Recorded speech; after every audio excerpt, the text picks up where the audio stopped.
So today we're going to be looking at how to download Substance assets from the webpage and then import them into Substance Painter.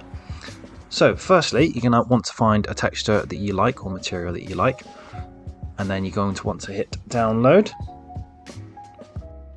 And then once you've done that and it's all downloaded, you're going to want to open Substance Painter. And then after you've done that, you're going to want to find where the file is downloaded.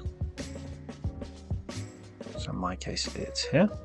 Then you're going to want to drag and drop your texture into the Assets tab. Now it should automatically define the type of material that it is, but if it doesn't, you're going to have to manually assign this, and you can find that on the web page. So in this case it is a base material. And then all you have to do is hit import.